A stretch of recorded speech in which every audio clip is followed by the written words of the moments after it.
Rasulullah Shallallahu Alaihi Wasallam mengatakan, menjelaskan di dalam salah satu hadis yang sahih, Allah itu kalau jatuh cinta kepada hambanya, ketika Allah jatuh cinta kepada hambanya, Allah itu akan memanggil malaikat Jibril. Antum tahu siapa malaikat yang paling dicintai oleh Allah? Malaikat Jibril.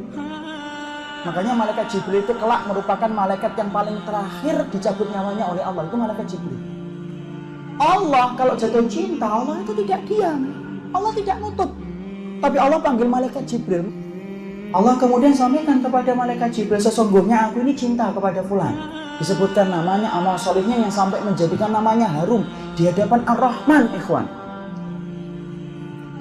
Maka kemudian Jibril mendapatkan perintah dari Allah, cintailah dia sebagaimana aku mencintainya. Jibril mencintainya, kemudian turun ke langit dunia, ke langit-langit yang diisi oleh ribuan malaikat, ratusan juta malaikat yang tidak pernah kita tahu jumlahnya. Ingat ikhwan, alam semesta ini ada dua, ada langit, ada bumi. Bumi kita berbagi dengan setan, berbagi dengan hewan. Tapi langit, Masya Allah, rapat dengan para malaikat yang tidak pernah berhenti bertasbih kepada Allah. Jarak satu malaikat dengan malaikat itu cuma setengah dirak dalam satu riwayat. Kalau rumah kita kan enggak, 200 meter cuma 2 orang, 100 meter cuma 1 orang.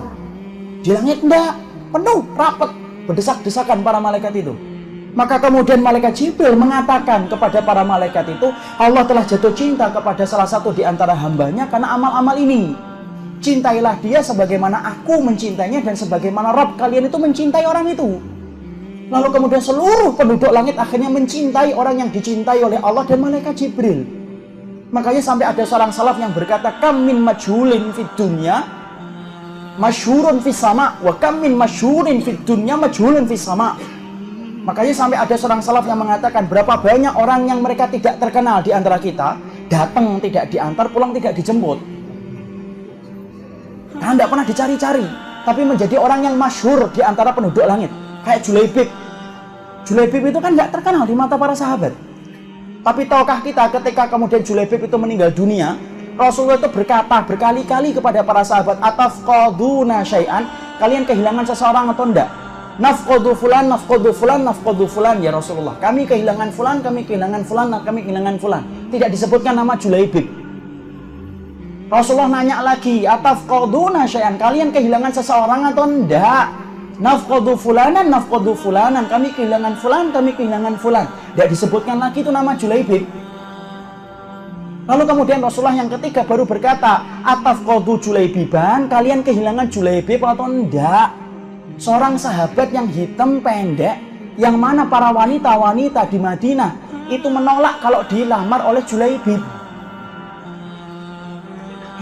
Seakan-akan kalau beliau sebelum ngetok pintu itu dari dalam sudah ngomong, maaf tidak menerima lamaran. Julaibib radhiyallahu anhu.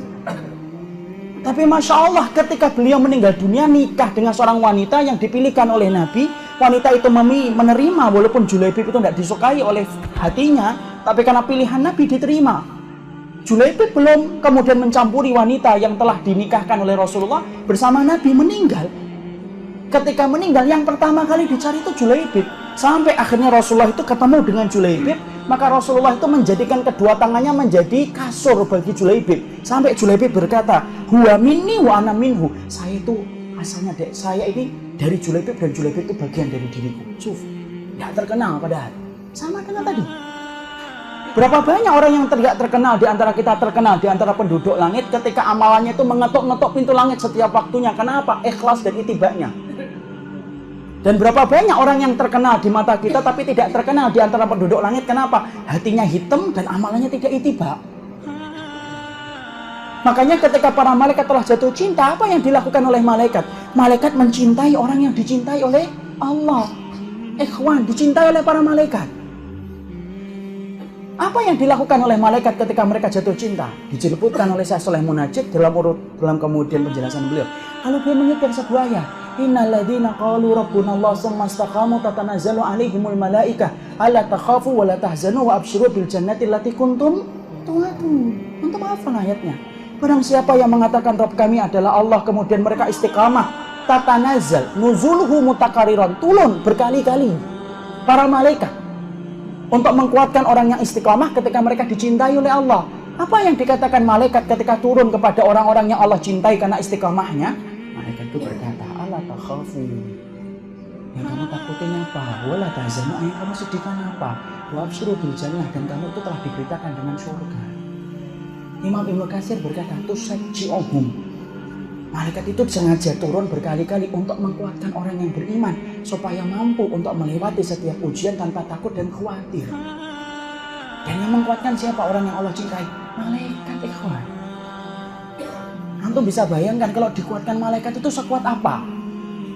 Antum pernah ngikutin motivator, orang training, ada kan motivator-motivator hebat dan handal Indonesia.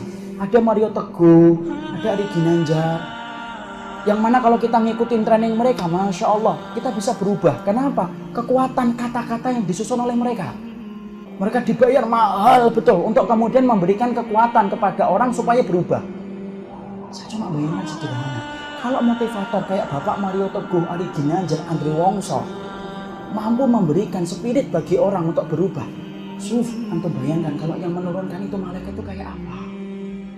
Kuat, luar biasa itu. Kenapa? Yang nurunin malaikat, yang menguatkan malaikat. Sampai kita mendapati lihat orang yang beriman. Ujiannya berat, ikhwan. Benar.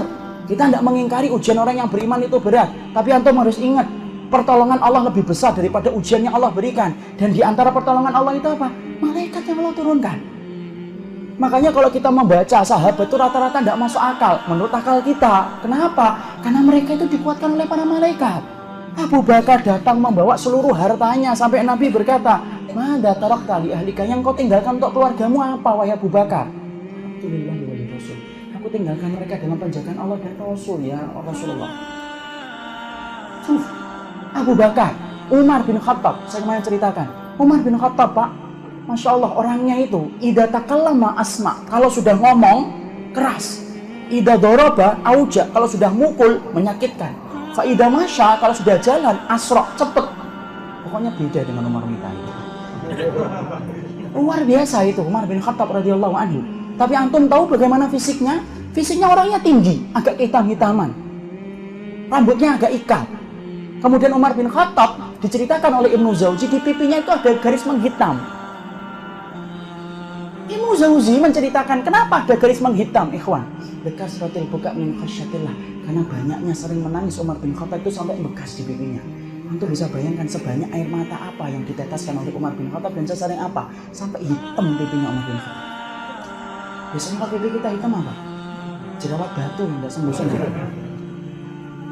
Umar bin Khattab, ya Allah, saya ketika membaca lembaran itu cuma husnudon. Kenapa ya para sahabat luar biasa mereka di dalam keimanan mereka? Karena mereka itu dikuatkan oleh para malaikat. Makanya jangan-jangan kita yang sholat malam sudah pasang alarm 10 lewat semuanya. Jangan-jangan kita ini belum dibantu oleh malaikat. Membawa uang 100.000 ke masjid untuk sedekah itu sudah terasa besar banget. Tapi ketika kita bawa 100.000 ke bengkel terasa sedikit banget. Jangan-jangan kemudian kita mawas diri untuk mengukur. Jangan-jangan kita ini belum turun kepada kita itu malaikat. Kenapa? Kalau kita termasuk orang yang dicintai oleh Allah, Allah turunkan malaikat. Dan Allah mengkuatkan hati orang yang beriman itu Allah tidak kuatkan secara fisik. Allah kuatkan secara hatinya. Makanya orang yang beriman itu kadang-kadang badan mereka kecil, ikhwan. Tapi hati mereka yang kuat. Berapa banyak orang yang fisiknya bagus, tapi ketika kemudian dia rajin fitness, sholat di belakang imam kepanjangan dikit, kakinya gemeter. Tapi ada orang yang tampaknya kurus, tapi Masya Allah, ketika dia sholat sampai 2 jam, 3 jam, tidak terasa. Padahal makanannya berbeda kualitasnya daripada yang pertama. Kenapa? Allah kuatkan hati melalui para malaikat yang Allah turunkan. Itu yang dikatakan oleh Allah dalam surat Fussilat tadi. Makanya Masya Allah, kisah orang yang beriman itu menggetarkan jiwa. Makanya sampai kemudian dikatakan tidak ada orang yang paling hebat dalam iman kecuali adalah orang-orang yang beriman dan solih kepada Rabbnya. Sampai Allah kuatkan hati mereka.